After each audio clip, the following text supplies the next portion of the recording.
बिस्मिल्लाहिर्रहमानिर्रहीम। अभी तक इंजीनियरिंग और मेडिकल के जितने भी टेस्ट हुए हैं उन सब के एमसीक्यूज़ चैप्टर वाइज डिस्कस करेंगे और एमसीक्यूज़ को सॉल्व करने की जो शॉर्टकट ट्रिक्स हैं उसको भी डिस्कस करेंगे।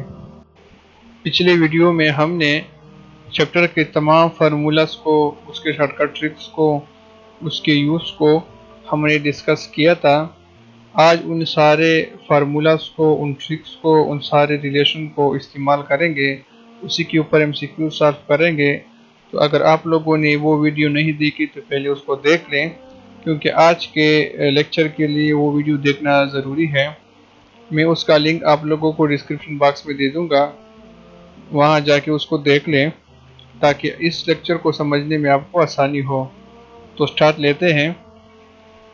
When a force retards the motion of a body, the work done is option A 0, option B negative, option C positive, option D positive or negative depending upon magnitude of force and displacement। तो ये हमने कल discuss किया था।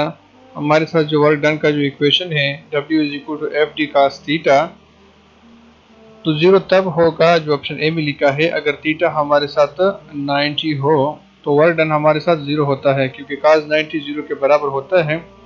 और negative तब होगा अगर फोर्स और डिस्प्लेसमेंट के दरमियान एंगल हमारे साथ 180 हो, क्योंकि cos 180 - 1 क्या होता है। और ये तब पॉसिबल है कि अगर फोर्स और डिस्प्लेसमेंट दोनों के अपोजिट हो, जिस तरह हमने डिस्कस किया था कि जो हमारे साथ फ्रिक्शनल फोर्स होता है उसका वर्क डन हमारे साथ नेगेटिव होता है। तो यहाँ पे फोर्स जो है मोशन को रिटार्ड्स करते हैं। रिटार्ड का मतलब होता है रेजिस्ट करना। तो रेजिस्ट यहाँ से यहाँ पे जो फोर्स है वो ये रेजिस्टिव फोर्स है। तो यहाँ पे हमारे साथ जो वर्क डन होगा वो नेगेटिव होगा। हमारे साथ ऑप्शन बी करेक्ट है। The product of pressure and volume has the same SI base unit as option A energy, option B force, option C power, option D heat capacity. तो इसी को solve करते हैं।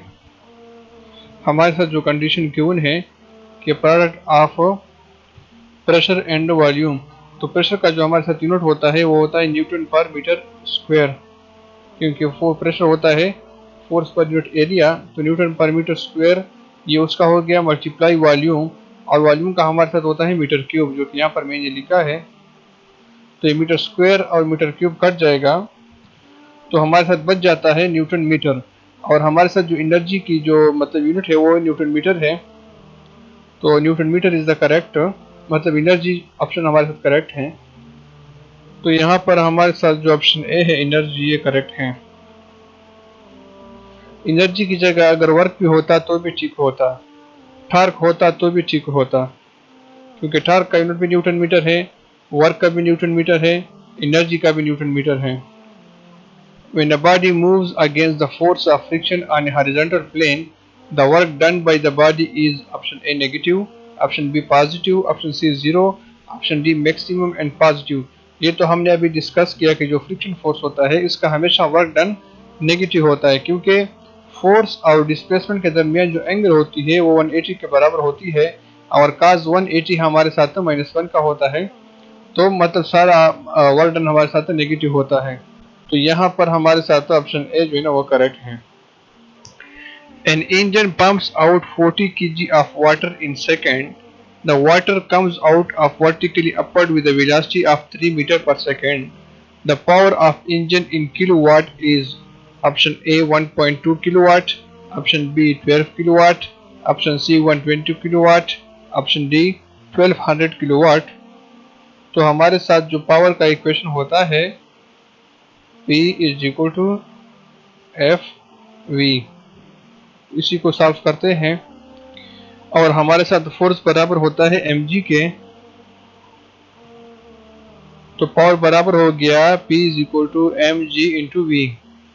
तो हमारे साथ मास भी है, हमारे साथ g भी है, हमारे साथ वेलोसिटी भी है। तो पुटिंग करते हैं। मास है हमारे साथ 40 kg, g हो जाएगा 10, और वेलोसिटी हमारे साथ 3 है। तो ये बराबर हो जाएगा 400 × 3 1200 वाट। लेकिन उसमें किलोवाट में पूछा है तो ये बराबर हो जाएगा 1.2 किलोवाट। तो इसको ऑप्शन में देखते हैं।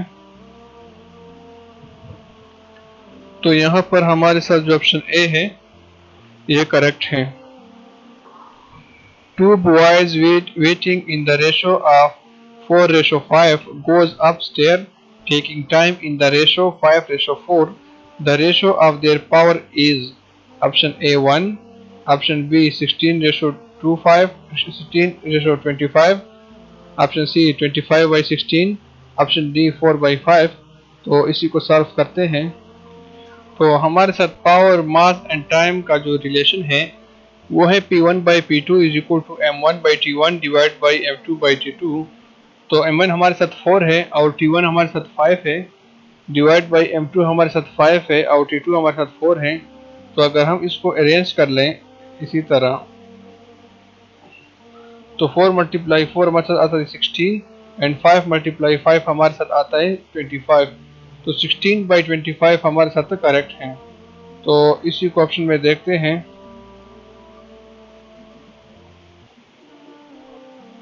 तो यहाँ पर हमारे साथ जो ऑप्शन सी है वो करेक्ट है।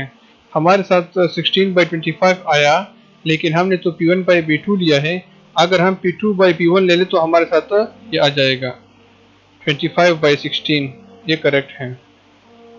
MCQs वालों ने इस तरह लिया है P2/P1, तो इसको आप सॉल्व कर ले तो हमारे साथ आता है 15/16।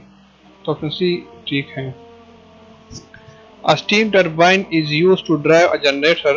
The input power to the turbine is P1 and the output power is P0. The power loss in turbine is PA. Show below. What is the efficiency of turbine? Option A P1/P0, option B P1/P0, option C PL/P1, option D P0/P1। तो हमारे साथ जो efficiency है वो बराबर होता है output divide by input. तो हमारे साथ आउटपुट जो गिवन है वो P0 है और इनपुट हमारे साथ है P1। तो यहाँ पर हमारे साथ ऑप्शन डी जो है ना वो करेक्ट है, P0/P1।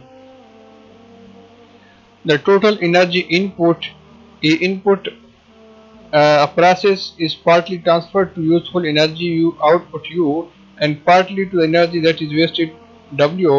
What is the efficiency of the process?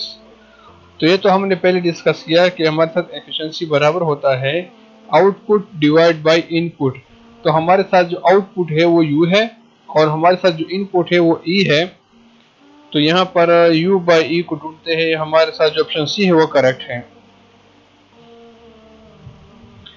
A man carries a 1 kg body 10 meter horizontally on a level ground. The work done by the man is option A 10 joule, option B 1 joule, option C 0 joule, option D 5 joule।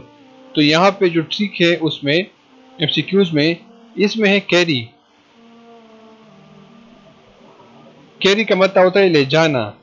तो ये अगर हम ले जाते हैं तो force और horizontal जो मतलब डिस्प्लेसमेंट है इसके दरमियान हमारे साथ एंगल होता है 90। जिस तरह हमारे साथ ये ग्राउंड है और ये येलो लाइन जो है हमारे साथ ग्राउंड है और ये कोई शख्स है मतलब सामान ले जा रहा है। तो यहाँ पे जो मैंने ग्रीन लाइन से शो किया है ग्राउंड और जो मतलब फोर्स है इसके दरमियान जो एंगल है वो 90 है और cos 90 हमारे साथ होता है 0। तो हमारे साथ जो वर्क डन है वो 0 के बराबर है। अगर यहाँ पे पुश या पुल होता तो हमारे साथ वर्क डन हो सकता था, लेकिन यहाँ पे कैरी है लेकर जाते हैं तो यहाँ पर हमारे साथ वर्क डन 0 होता है। तो MCQs में इसको देखा करें कि वहाँ पे आपको क्या मतलब क्या लिखा है, कैरी लिखा है, पुश लिखा है, पुल लिखा है, तो उसी के मुताबिक आप ऑप्शन को क्लिक किया करें। अगर पुश या पुल होता तो उसके साथ लाजमी एंगल भी होता, 30 एंगल, 60 एंगल, 180 एंगल, ये भी गिवन होते। A 2 kg object is moving at 3n/s. 10 Newton force is applied in the direction of motion and then removed after the object has moved 5 meter.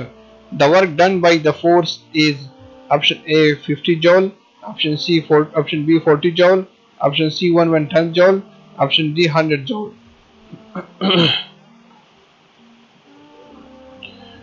तो वर्क डन के equation में हमारे साथ तो जो है वो बराबर है W is equal to F into S। तो हमारे साथ फोर्स गिवन है 10